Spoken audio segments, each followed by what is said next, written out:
चलिए अगला हेडिंग लिखिए। अगला हेडिंग है प्रेरित धारा और प्रेरित आवेश। प्रेरित धारा और प्रेरित आवेश। प्रेरित धारा और प्रेरित आवेश। प्रेरित धारा और प्रेरित आवेश।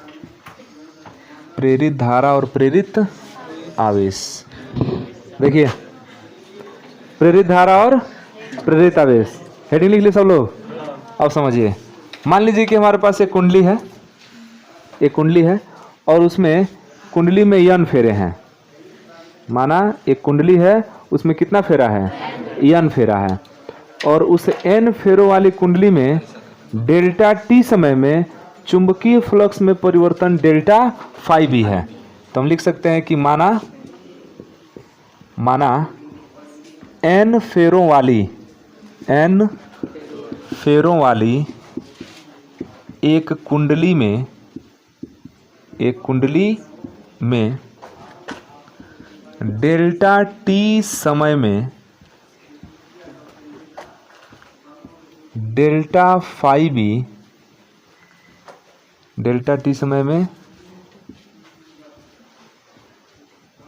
चुंबकीय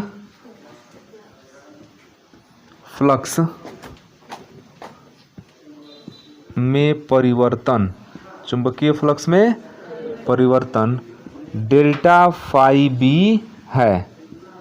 मान लेते हैं कि n फेरों वाली एक कुंडली है, इस कुंडली में डेल्टा t समय में चुंबकीय फ्लक्स में परिवर्तन डेल्टा फाई बी है।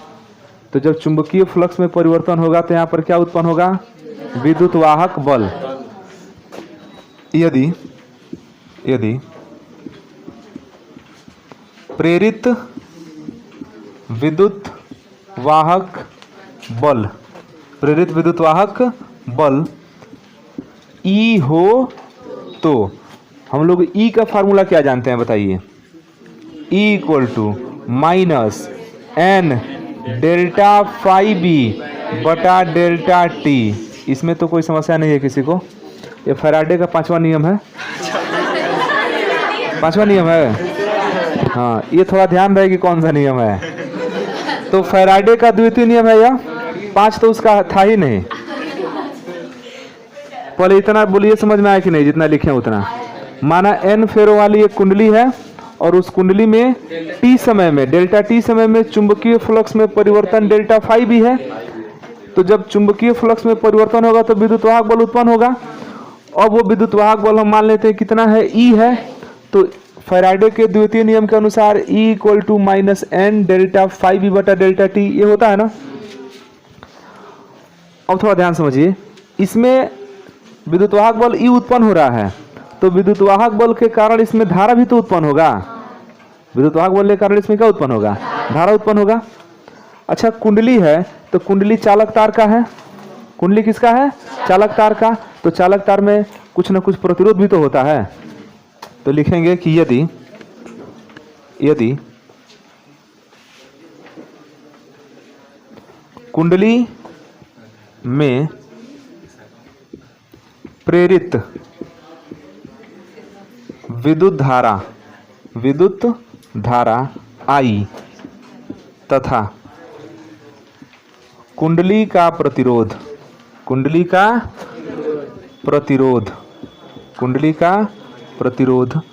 R हो तो ओम के नियमानुसार V equal to I R. लेकिन यहाँ V का काम तो E करता है। V का काम कौन करता है, E, विद्युत वाहक बल। तो E इक्वल टू होता है I into R. E equal to क्या होता है, I इंटू आर। तो हम समीकरण 1 से अगर E का मान रख दें, देख लीजिए, तो समीकरण 1 से हम क्या कर रहे हैं, समीकरण 1 तथा 2 से, समीकरण 1 तथा 2 से। समीकरण 1 और 2 कन्फर्म है कि नहीं सब लोगों का? ये हम लोग फैराडे के दूसरे नियम से लिख दिए हैं और यह ओम के नियम से लिखे हैं। बस अब यहाँ पर अंतर यह है कि ओम के नियम में भी होता था, यहाँ पर क्या है, ई है। तो समीकरण 1 तथा 2 से लेफ्ट हैंड साइड बराबर है, तो राइट हैंड साइड भी क्या होगा, बराबर होगा। मतलब कि I R equal to minus N delta phi B बटा डेल्टा टी। अगर हम यहाँ से आई का मान निकाल दें तो minus N delta phi B बटा आर इंटू डेल्टा टी, समीकरण नंबर 3। अगर आई की जरूरत पड़ेगी तो हम यहाँ से निकाल सकते हैं। वैसे हम लोग को जो हेडिंग में पढ़ना है उसमें हम लोग को देखना है कि प्रेरित धारा और प्रेरित आवेश। तो प्रेरित धारा तो हम यहाँ पर देख ही लिए, देख रहे हैं। अब इतना लिख दिए हैं, थोड़ा सा खड़ा होकर देख लेना। आई इक्वल टू, चलो इधर लिख देते हैं, यहाँ तक दिख रहा है, बात नहीं। आई इक्वल टू देखिए, आई इक्वल टू आर कहाँ चल जाएगा, नीचे, तो minus N delta phi B बटा डेल्टा टी। इक्वेशन नंबर आपका हो गया 3 ना हुआ, आर चल जाएगा नीचे। तो ये हम लोगों का प्रेरित धारा निकल गया। अब हमको देखना है प्रेरित आवेश। तो मान लेते हैं कि प्रेरित आवेश Q है। मान लीजिए कि प्रेरित आवेश क्या है, देखिए धारा बह रहा है तो बिना आवेश का तो धारा नहीं बहेगा। तो यदि कुंडली में प्रेरित आवेश Q हो तो हम लोग फार्मूला जानते हैं, Q बराबर I, लेकिन T नहीं है, यहाँ डेल्टा T है। देख लीजिए शुरू में हम डेल्टा T लिए हैं ना, कहीं डेल्टा T समय है, तो Q बराबर फार्मूला क्या होता है, IT। Q बराबर IT, तो Q बराबर I का मान तो पता है, रख दीजिए, लिख लीजिए minus N delta phi B बटा आर इंटू डेल्टा टी। अच्छा, इसका भी डेल्टा टी है, तो डेल्टा टी से डेल्टा टी क्या हो जाएगा, कट जाएगा। तो डेल्टा टी से डेल्टा टी कटेगा तो क्या बचेगा, देखिए Q बराबर minus N delta phi B minus N बटे आर लिख देते हैं, यहाँ लिख देते हैं डेल्टा फाई बी।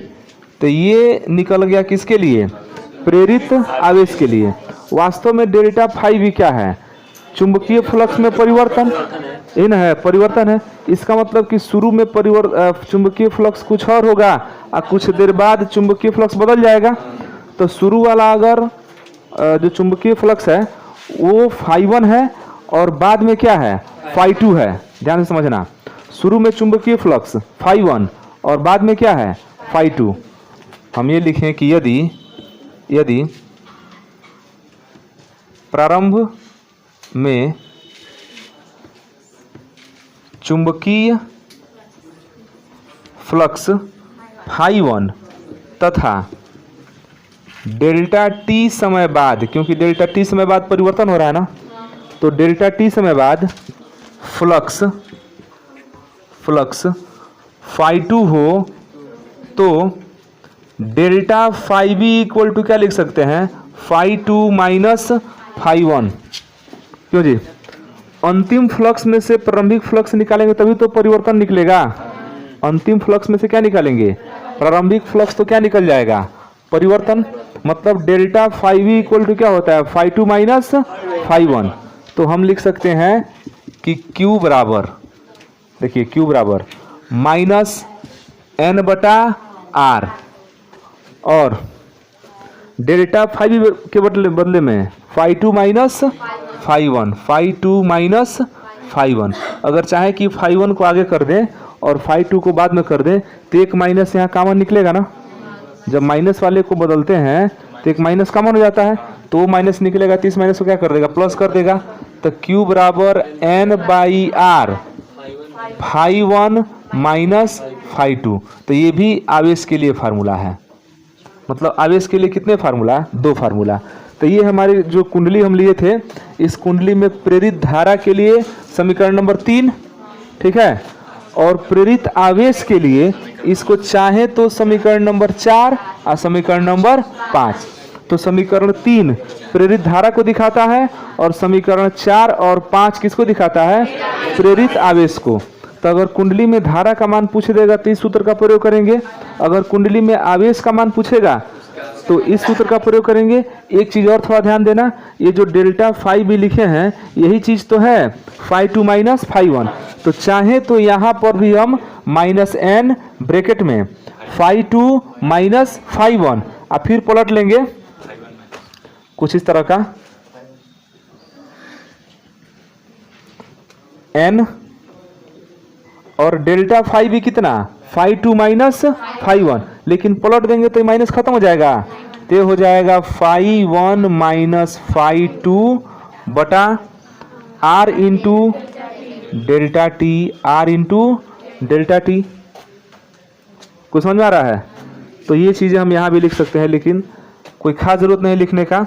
जब जब ये निकाला जाएगा, जब जब ये निकाला जाएगा तब तो हम लोग निकालने का तरीका तो यही रहेगा, तो ये भी लिख सकते हैं, लेकिन अभी छोड़ दीजिए, पूरा छाप दो देख के। अभी